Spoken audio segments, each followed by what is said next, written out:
संसद की संयुक्त समिति यानी कि जेपीसी ने सोमवार को वक्फ संशोधन बिल में 14 बदलाव को मंजूरी दे दी है। जेपीसी के अध्यक्ष जगदम्बिका पाल ने बताया कि इस मीटिंग में 44 संशोधनों पर चर्चा हुई, जिसमें से एनडीए सांसदों के 14 सुझाव मान लिए गए, लेकिन विपक्षी सांसदों के सुझाव को खारिज कर दिया गया। अब जेपीसी इस बिल पर अपनी रिपोर्ट बजट सत्र में पेश करेगी। वहीं संशोधन की बात करें तो इसमें सबसे अहम बदलाव ये हुआ है कि हर वक्फ संपत्ति की जानकारी 6 महीने के अंदर ऑनलाइन उपलब्ध करानी होगी।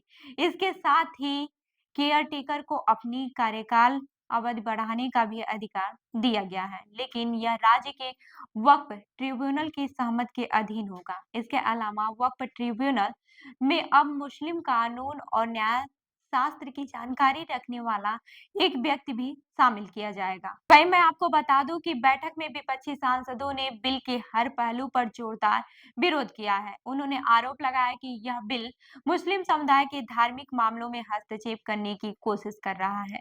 वहीं कांग्रेस, तृणमूल कांग्रेस यानी कि टीएमसी, डीएमके और एआईएमआईएम ने इस प्रक्रिया को लोकतांत्रिक प्रक्रिया के खिलाफ बताते हुए इसका जोरदार विरोध किया। उसके बाद से डीएम के सांसद ए राजा ने कमेटी की प्रक्रिया पर गंभीर आरोप भी लगाए। उनका कहना है कि कमेटी ने बिल को मंजूरी करने में पक्षपात किया है। उन्होंने यह भी कहा कि अगर यह बिल पास हुआ तो डीएमके इसे सुप्रीम कोर्ट में चुनौती देगी। वहीं मैं आपको बता दूं कि एक बड़ा बदलाव यह किया गया है कि वक्फ बोर्ड में अब 4 गैर मुस्लिम सदस्य हो सकते हैं। पहले यह संख्या केवल 2 थी। मुस्लिम निकायों ने इस पर आपत्ति जताई है और इसे मुस्लिम समुदाय के अधिकारों में हस्तक्षेप बताया है। विपक्ष का यह कहना है कि बिल मुस्लिम समुदाय के अधिकारों को कम कर देगा। हालांकि एनडीए ने दावा किया है कि इस बिल से पारदर्शिता बढ़ेगी और वक्फ संपत्तियों का सही इस्तेमाल होगा।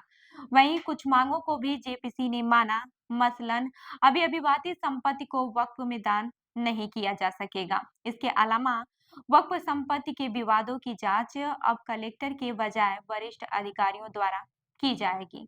यह मांग मुस्लिम संगठनों ने ये कहते हुए उठाई थी कि कलेक्टर निष्पक्ष रूप से जांच नहीं कर सकते क्योंकि वे राजस्व रिकॉर्ड के प्रमुख भी होते हैं।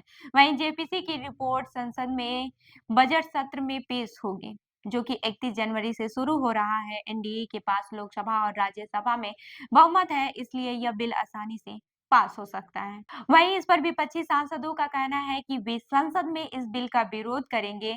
वहीं टीएमसी सांसद कल्याण बनर्जी ने आरोप लगाया कि कमेटी में उनकी बात नहीं सुनी गई और पूरी प्रक्रिया पहले से ही तय थी।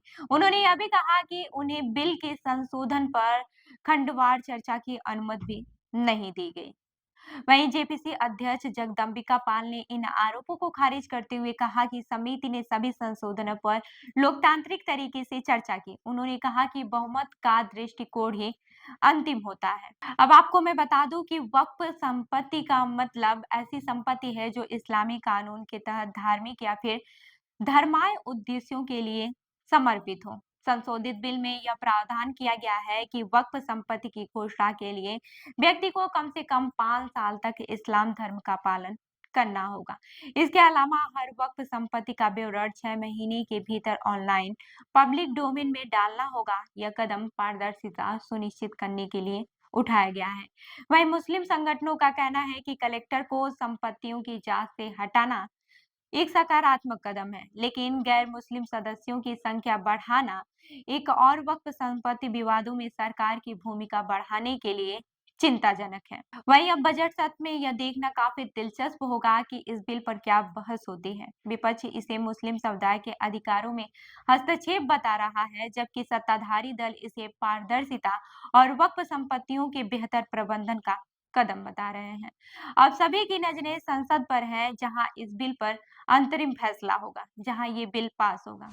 तो इस खबर पर क्या है आपकी राय, हमें जरूर बताएं। मैं हूँ रूबी आपके साथ और आप देख रहे हैं जनदर्पण न्यूज। धन्यवाद।